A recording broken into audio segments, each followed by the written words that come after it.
Para milhões de brasileiros tem um som que é quase, sei lá, a trilha sonora da rotina.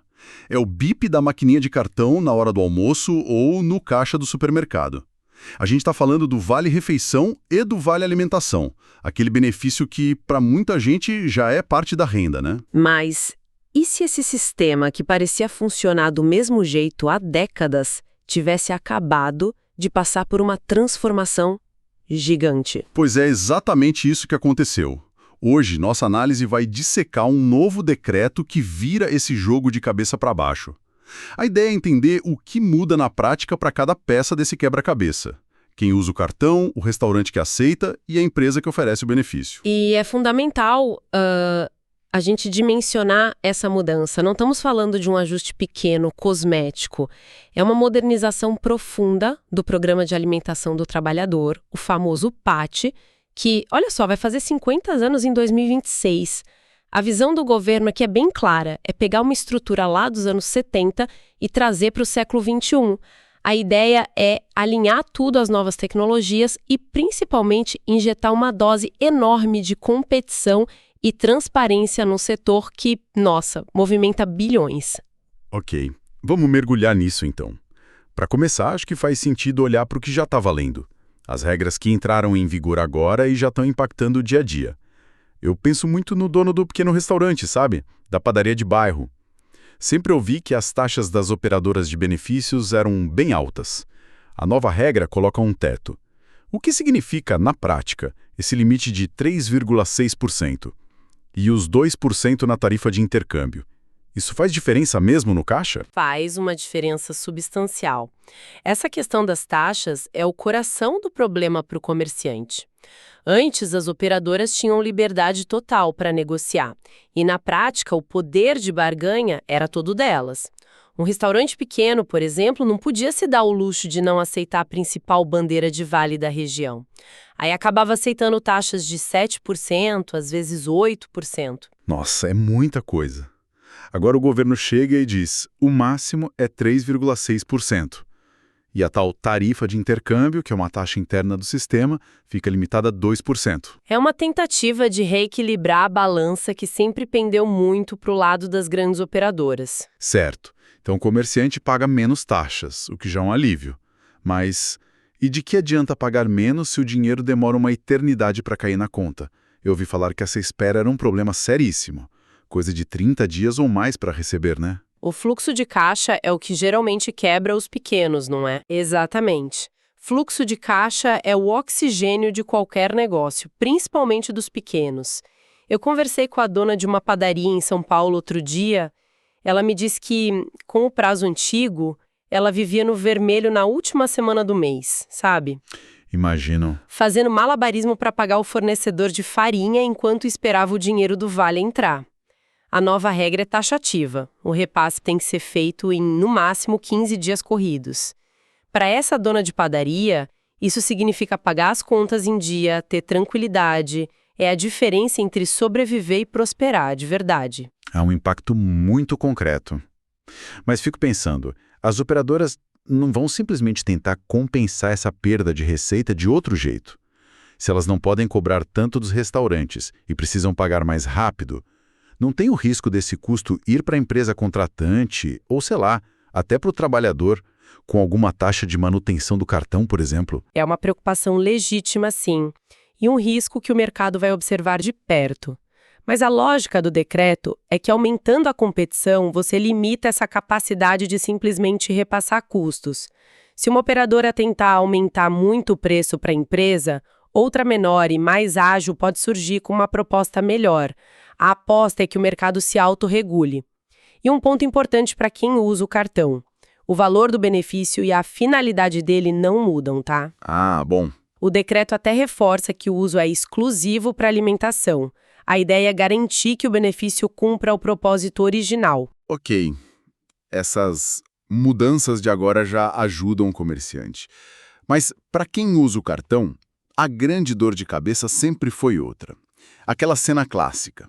Chegar num restaurante, olhar para a porta e começar a caçar o adesivo da bandeira do seu cartão. E muitas vezes ele não está lá.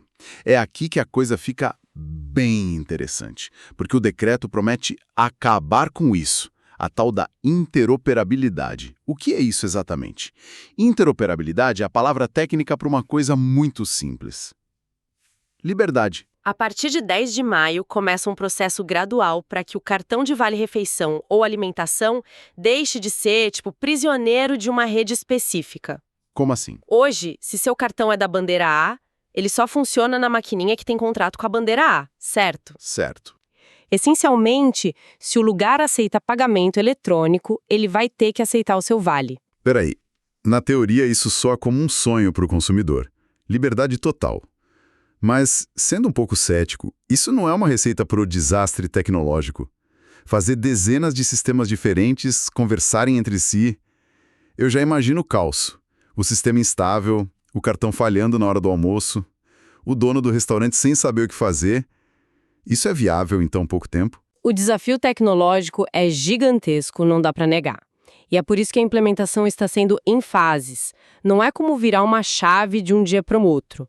Vai ter um período de testes, de ajustes, mas é importante lembrar. O Brasil tem um dos sistemas de pagamento mais avançados do mundo. O Pix está aí para provar. É um bom ponto.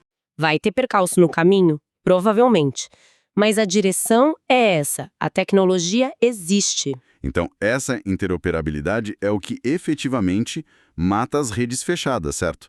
Porque se meu cartão funciona em qualquer maquininha, a rede passa a ser o Brasil inteiro, na prática. Exatamente.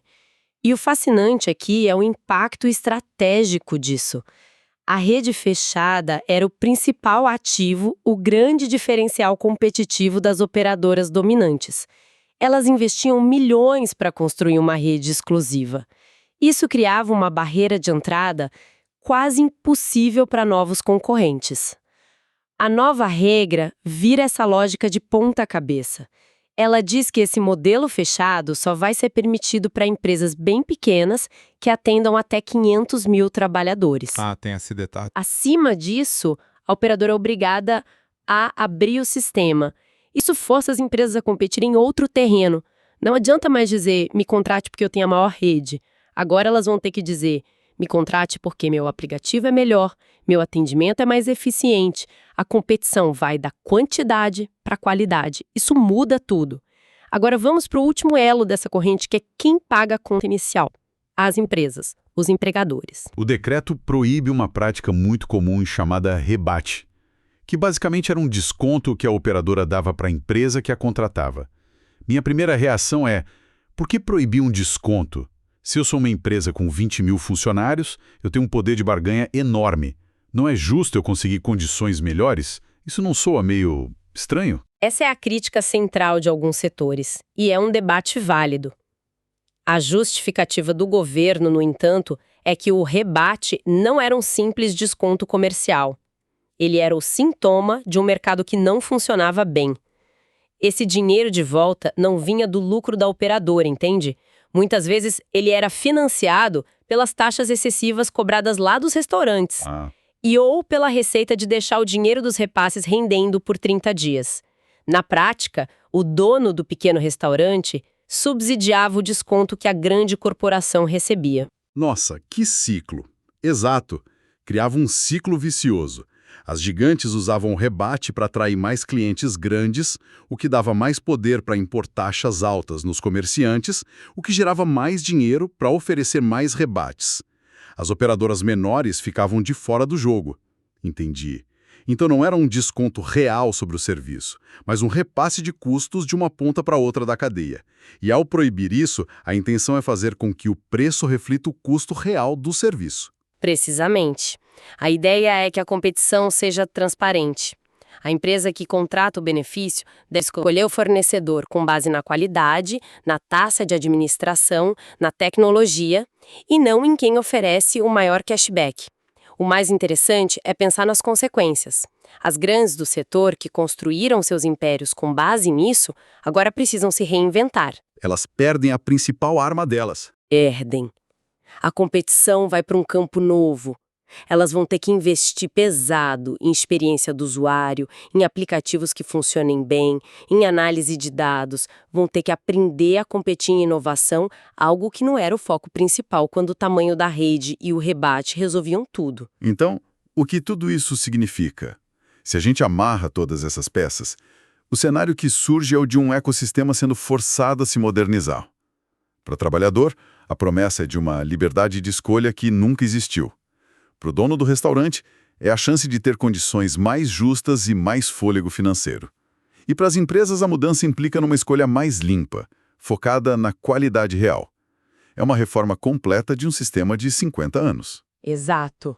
No fundo, se você olhar cada uma dessas regras, a palavra-chave que conecta tudo é uma só: competição. O governo está tentando sacudir um mercado que ficou concentrado, lento e pouco transparente por décadas. A aposta é que, ao quebrar os feudos das redes fechadas, limitar taxas, proibir rebates e forçar a interoperabilidade, o resultado final vai ser bom para todo mundo. Mais inovação, melhores serviços e, quem sabe, até custos menores no longo prazo. É um reequilíbrio dos interesses de todo mundo nessa cadeia tão vital. E essa abertura toda de um sistema tão presente no nosso dia a dia faz a gente pensar, que outros sistemas fechados que usamos, como cartões de transporte público ou até alguns programas de fidelidade, poderiam ser os próximos a passar por uma transformação parecida, o que significaria uma verdadeira interoperabilidade em outros setores das nossas vidas.